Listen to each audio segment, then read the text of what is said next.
And just like that, he's gone. Hi. Hi.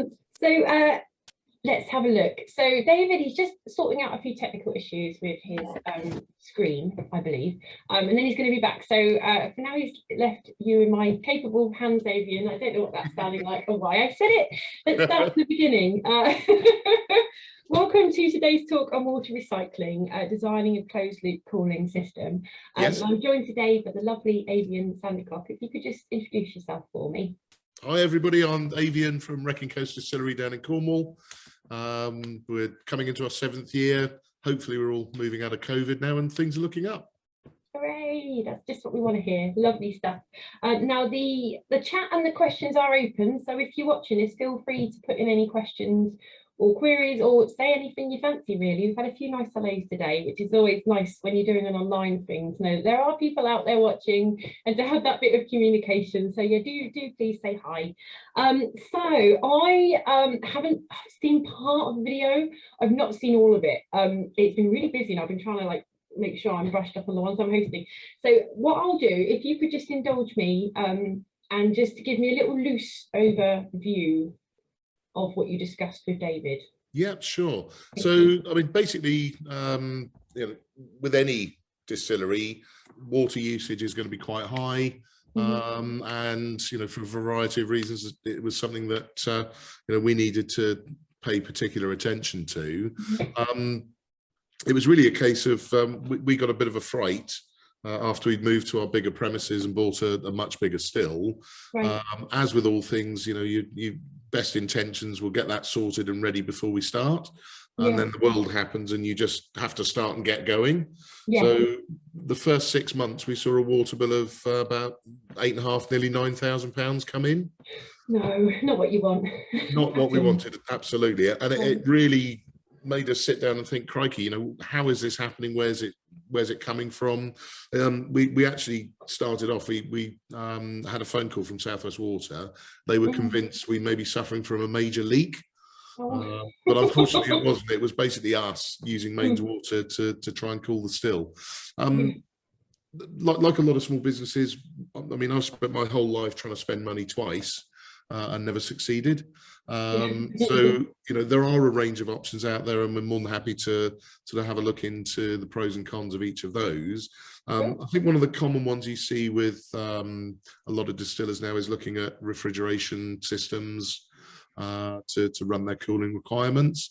For us, that was just simply unaffordable at the time. So we needed to find a way that wasn't using just vast quantities of tap water to keep the stills cold, but also something that well, quite frankly, we could afford to install and run. So we ended up with something I trialed on smaller stills in our previous building, and that's just a closed loop system. It sounds rather grand, but it's basically a reservoir of water, some piping and a pump. Yes. So it sounds simple in principle, but it does an amazing job because it stops you from using water. Yeah, I mean, the headline now is, if we looked at what our anticipated still usage for this year is going to be, we're looking at reducing our water requirement by about, what do we say on there, nearly 2 million litres. Amazing. That's a huge amount of water. It is absolutely just for huge. one business, so Yes. if you imagine multiplying that by businesses that could be operating this way, that's just a massive amount of water.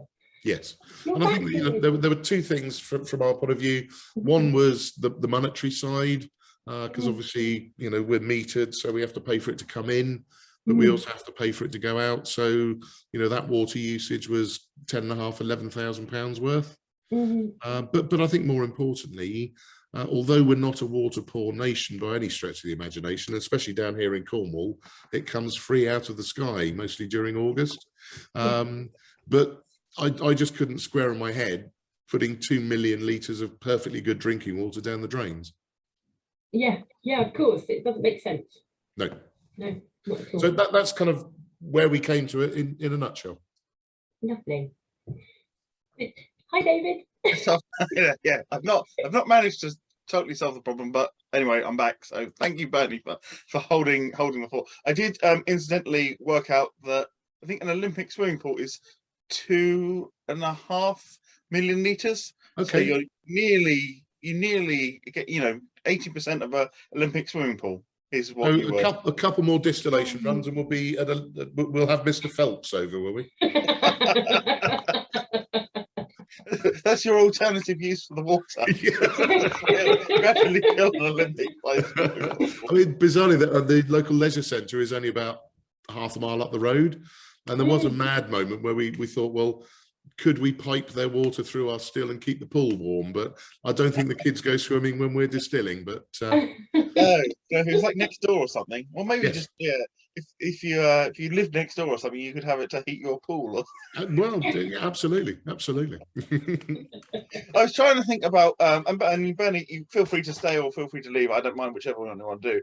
But I was trying to think about like what other heat recovery things people do, and of course one of the ones that springs to mind is Bombay Sapphire, and they use it to heat their greenhouses. So I could almost imagine you sticking a couple of greenhouses on the side. Unfortunately, I think certain areas of this county have a bit of a track record for growing other things in greenhouses. So What, citrus fruits? there is a commercial lemon grower in Cornwall. Yeah.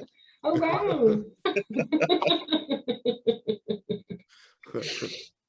But yes, it struck me the sort of thing I guess possibly could be used. I think I think probably your most interesting concept that you were talking about in the well, the most practical one is to like sort of preheat the mashie. I mean, that's very practical, very sensible kind of idea. I think the thing that is the most exciting is this idea of possibly having even just a portion of the rack house heated to kind of create some sort of humid kind of conditions to make it a little bit warmer. I think I'm sure there must be some. I couldn't think of anything immediately where people are doing that, but there must be. So if anyone knows, add something in the comments about that. And yeah, I couldn't think of anything immediately, but anything like that, I think makes sense. I know there's a few people that kind of use it because they've got a big like visitor center, so they kind of use that as part of their not central heating, but the equivalent of, well, I guess it is kind of central heating, isn't it? So yeah, very much so. I mean, if you take the alcohol production side out of distilling, we are effectively, we've got a big boiler with a heat exchanger, and that energy at the moment for a lot of us, especially at smaller scale, is wasted. I think when you talk to plant engineers for some of the big outfits, then right from the build, energy recovery is quite a big part of the architecture that goes into producing the site. I think what is potentially hopefully useful for people watching this and the members, people in our position, is when you're starting small, you've got so many other things to think about, and it's very uncommon that you'd have a budget to have an energy recovery engineer or consultant look over it for you. But it's just to say that even at small scale, these things are doable. They're not ludicrously expensive, and there's a lot of benefit. And I think we're all facing huge increases in energy prices, so anything we can do to reduce that, because it's one of the small areas of small distillers, we can have some impact on our margins, especially at a time when everything else is going up and up and up.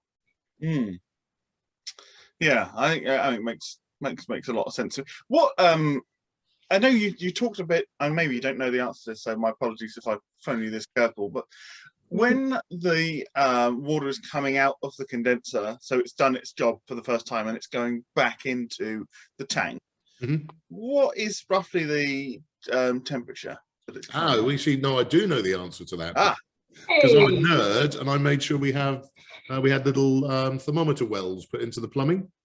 So we've done a few tracks on that. On a high temperature column still run, we'll be looking at about 42 degrees coming back out. On a gin pot still run, around about 35 degrees, slightly higher, depends on the ambient temperature going in. It will sometimes come out a little higher, but it's in that sort of, say, 30 to 45 degree temperature range. Yeah. So if that's, I mean, I guess if you're thinking about temperatures that most central heating systems. I know it's not quite the same, but they are operating at a much higher temperature than that, aren't they? I think. Yes. So you might still need some supplement. Not talking about supplemental heating necessarily of that water, because it seems a bit weird to. Well, anyway, I'm not sure, but you might still need some other heating as well. But at least it would go part of the way. It would be part of the way, but I also think in an industrial setting, you've got the ability to have far more efficient heat exchange from the hot water. There are a couple of reasons, talking to plumbers, why central heating runs as high as it does. And I think I'm right in saying it runs up to about 65. Yeah, something like that, yeah. Part of that reason is it's got to hold that temperature for the whole run around the house. Yeah, that's true. The other reason is that domestic radiators are wildly inefficient. Yes, I mean, particularly, yes, I think Bernie and I could probably both agree with that, can't we? Yeah, I mean, the other side of it, which is slightly more important for a domestic setting, is that hot water system. It has to run the showers and the hot water, and the tank storage has to reach a temperature to pasteurize it for risk of Legionella. Well, if you're using a closed loop system, you don't need that high temperature. I mean, like I said, we use fan assist to recover some of the heat back into the building. I wouldn't say it makes it tropical and toasty warm, but when it's 4 degrees when you go in the morning, once you've run the still, you can get it up to the, a very, very balmy 9 or 10. Well, trust me, it helps. Oh, I can imagine. Big difference. We got some questions coming in here, which is great. So we've got Alex, is all the way in Peru, who's listening in. He's using a worm tub condenser. What temperature is the water coming off of a shotgun condenser? That might have just been the question you answered. But I mean, obviously, if you're using a worm condenser, you've got a slightly different situation. I mean, you're basically running your vapor through your water reservoir. Whereas because we're using a shotgun, it works on a throughput of water basis. So like I said, pots still run, on an average day, we're probably running at about 30, 35 degrees C out. And on a column run, when obviously we're holding a lot of vapor at the top of the column and we're driving the boiler that bit harder, we're looking at maybe 40, 45. No. Oh, and Alex just said, yes, we just covered it. There is a delay, I must say, between the questions coming in and us. There's a couple minutes delay. Of course, Alex, I think, it is much warmer in Peru, but it still does get quite cold as well. So it's kind of like we were talking about. I guess the nice thing where you are in Cornwall is it's a relatively steady temperature, isn't it? We're fairly stable temperature, and I do feel for Alex, because I mean he's got obviously I'm sure he's got quite wide temperature ranges, but if he's at altitude, he's going to have all sorts of other issues to deal with air pressure and all the problems that brings. Yeah, he's just added a comment, and Tony, I did see your question. We will come to it. He says that he has a reservoir of water used for irrigation that he taps into to cool the worm tub, and then the water is slightly saline, and the copper worm tub gets mineral deposits over time, which means that it's cooling in a less efficient way. Yes. He also says that he insulates the pipes that need cleaning off periodically, so he's keen to look into a closed loop system so he can use low mineral water. So he said it was useful to hear about the video. And then he also says that he's thinking of a potential advantage to using a worm tub condenser, as the water off the top can be extremely hot, so could be more useful to recover heat from than the shotgun cooler. Well, that's true. I mean, anyone that's worked on one of those little stills will know, that at the top, because your water's coming in at the bottom, that stuff at the top is much, much hotter. Yeah, so, definitely. And the distillation process is faster than the convection that you get in that tank. So, I think certainly for Alex, you may want to look at perhaps a 2-stage storage system where he's actually circulating the water in his worm tub to try and pick his efficiency up there. And, the hot water is then being deposited to a second tank. And as we find, it's similar to, if his worm tub is our shotgun, we're bringing the cooler water from the bottom of the tank in all the time and replacing the hot water back to a separate reservoir. So it's all in the enclosed loop, but he isn't risking that problem of, basically if the water's getting hotter at the top of the bath, he risks forcing the condensation of his vapor further and further down the tank. And if he's got a particularly big run, or the water temperature's wrong, or he's got the mineralization, you know, he doesn't want to be pushing vapor out the bottom end and causing all the hazards that could happen there. So maybe a reservoir tank that the worm tank feeds off will hopefully solve that, without having to go to, you know, bigger tanks and bigger worms and all the expenses that brings in. Tony says that he's got a friend working in Sorry, Tony. There you go. Working in eco energy and heat exchange type stuff. He's based at Kew University. Is Avian or anyone watching interested in having a natter with him? Well, I mean, yeah, sure. Basically, as I probably said in the video, and I'm sure even with David's skillful editing was painfully obvious, I've kind of taught myself. I'm sure it's not a perfect system, but be more than happy to share the little bits I've found out, and to, you know, if we can make ours more efficient, more than happy to. Got a comment from Sarah Miller here. She says the Victoria distillers in Canada, they make Empress 1908 gin, it's a colour changing gin, I believe, have a closed loop system which transfers hot water to the hotel next door, where the heat is extracted and the cooled water is returned to supply the distillery's condensers. Fantastic. And I think, so there you go, great energy recovery example. Anything you can find to recover that energy and use it. Not your, as lovely as your location is, not quite, there's not a hotel next door, is there? No. On the industrial park, you know, it's quite, I'm afraid not. No, not quite the same. But yeah, I mean, I think that, yeah, I'm sure for lots of people in different ways, there are different things that they could use, which could be quite interesting. I know it's not your process, but I know that you have spoken to Will about his process. And I wondered if you could, and apologies to Will and apologies for you for putting you on the spot like this, but I wondered if you could talk a little bit about the process that they have at Greenstown Ridge. I mean, they've got a particular, you do mention it briefly in the video, they've got a particular way that they do things, but I think it might be worth just sharing that in this idea of kind of exploring different avenues. Yeah, and I think, you know, the more we've spoken about this, David, because like I said, when we started it was just oh shit, we've got to get this sorted, we can't go on like this. But it's interesting that you know, you've picked up on it, quite a few people have approached us over it, and I think it's one of those issues that hopefully it'll get people thinking, because it's, you know, when we looked at it, first of all, the only option we could think of was a commercial, you know, 3-ton chiller at 50 grand and all the running costs.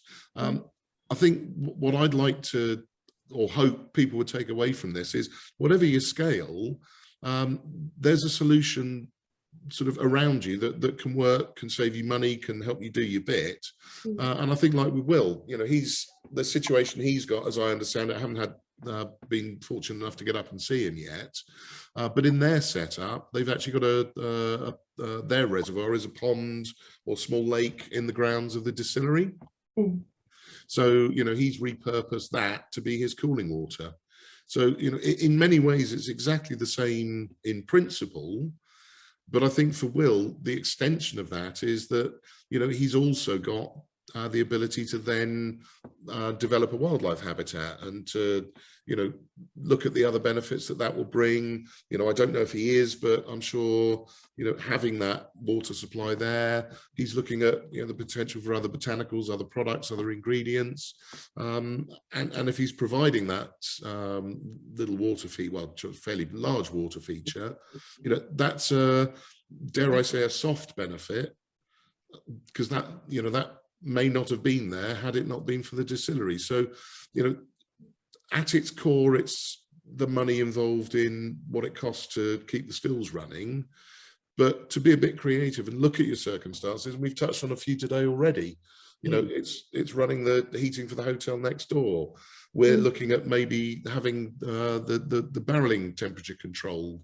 You know, Will's developed this wonderful wild space. So yeah, you know, look around you, look at what your situation is, and just say, well, how can we reuse this? How can we, you know, make our business a bit more efficient? and you know, put something back in. If I could just jump in quickly as well, Yeah. it's amazing how this works. So Dimple had shared a bit about this talk online. So Mhm. Simon from Yorkshire has since sent me a message with a link to a post they put up just yesterday. They've just installed a closed loop system. Fantastic. So yeah, so I've just shared that on our social media on Twitter. So if anybody wants to follow up and look at that as well as another example of a closed loop system, then it's there. Yeah. Good. Tony says, if anyone wants to get in touch with his not quite only friend Ron, then they can drop him an email at tony@tranquilstill.co.uk. That's Tony, Tony. So thanks for that, Tony. That's great. And hopefully, you know, we find out some more interesting things and we can have another talk about it. I guess with something, if you've got the pond or small lake, I guess it's a large pond, isn't it, that Will's got? Yes. It is closed loop in some respects, but it's also sort of closed loop with a hole in it, if that kind of makes sense, because of course you're getting rain into that, and if you've got wildlife, you need to think about filtration of that water coming in for your cooling, and also making sure what you are dispelling into that water is okay. That's a consideration that with the submarine you haven't got. So that is, it's nice, but there's another complication to that. Certainly there is another issue there, and I must admit, when talking with Will initially, I just had images of poached goldfish. Yeah. So yeah, I think whatever application works for you in your location, it's like everything, it's a bit more complicated than that, and I think you do need to factor in those different issues. You know, obviously, what is effectively your discharge temperature? I haven't seen Will set up, but if he's running it, I think because he's running worm screws, so it's probably a lower ambient temperature, and he's just kind of topping up a bit like we were mentioning for Alex. I think if it was a discharge like ours that effectively is, you know, running at possibly 45 degrees back into a live environment, I think as you mentioned, David, you'd really have to be very, very careful with that. I'm sure the Environment Agency wouldn't be thrilled if you were boiling wildlife. Yeah, you find like there's one bit and it's almost like subtropical within the pond. Yeah, like palm trees and but again, you know, that's exactly what the nuclear power stations do on massive scale. So there will have been research and methods to reduce it and thinking done about that, that I'm sure with a bit of Googling you can tap into and sort of repurpose for a far more modest scale than wind scale. Yeah, I think, and it's like these different options, they're all like different, like interesting things, and particularly like there can be a community benefit. I think this one with the hotel seems like a community benefit. I think it would be difficult to work out exactly how much you would charge the hotel for this sort of energy kind of thing. Or maybe you could do it, but I think this idea that you can use it, as I said, it might be the least of the sexy ones. It doesn't necessarily look so exciting, but like if you need to help preheat your charge before distillation, you are taking the requirement for energy out of your system. And I think, you know, not completely, but even incrementally, I think that is definitely something that's going to save money, but also from a climate point of view, I think it's really good as well. So that kind of strikes me as like the most sensible approach, or I think that would be my first thing that I would look at rather than looking at the more exotic things. But of course it kind of depends, and you know, it's a nice story, and I'm sure that hotel, you know, stocks their gin and sells quite a lot of their gin. You'd hope so, otherwise they need to renegotiate. Or maybe they own the hotel. 2 seconds, the couriers come to the door. Yes, sure. See, this is the reason why I'm waiting. And things like that. Well, we've probably got about 5 more minutes, so if anyone's got any questions, now is the time to have, or questions or comments. Now is the time, please. Could I also plug another talk while we're here? Because watching the video before, I did notice you guys talking about the vapors potentially, you know, without cooling, you have the vapors, and that would give me the opportunity to prompt you towards Jamie's talk on distillery safety. Now, he's not doing a live talk, so it isn't in the agenda, but it is in the playlist of talks that I have emailed round to everybody in the welcome email. So do feel free to check that out as well. There you go. Plug-in talks all over the place. Yeah, Sarah says she thinks that it is the same. It is the same business, so that would make It would make sense. So then they are saving it within themselves, which makes. Yeah. My apologies. I did say to David before we started, there was a courier told me they'd be here between 2 and 4, and they are. Wow. Yeah, just going back to when I rushed off, we were talking about repurposing the water and whether you pre-warm your stillage or whatever. I think one thing to be very conscious of is that it will take quite a lot of production planning to make that happen. And just thinking, if you are trying to heat the hotel or keep your barrels warm or whatever you're doing with it, you do need to start looking at what your production cycle's like, because we haven't gone any further forwards at this stage with preheating the still charge, because if we're distilling 1 week and then we're not distilling for 2 or 3 weeks, it doesn't work. You need to pretty much be distilling 1 day, discharging the next, and refilling the day after to really get any benefit from the initial outlay of getting that system set up. So I think the two, to repurpose the energy, the two have to go hand in hand, the planning and the actual physical part of it.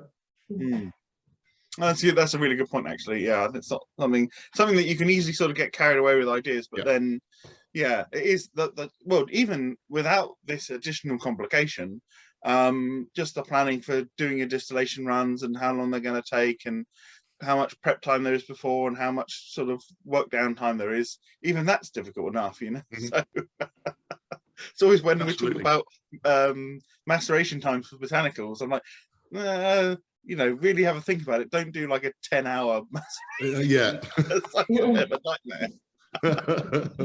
Yeah. Our first stills that we couldn't fit botanicals in. Cheers, mate. So we had a 10-day maceration. So that slowed production up because we only had 1 tank. Yeah, little plastic tank. So that was all fun and good. And then, of course, when it's warm, it macerates 3 times as quickly. That's the other thing as well. Right. Well, I think that's great. I think we had some great questions there, some good engagement. Thanks again for your time for the first talk and for this one. Bernie, thank you very much for stepping into the breach when we had some issues. We're gradually getting there.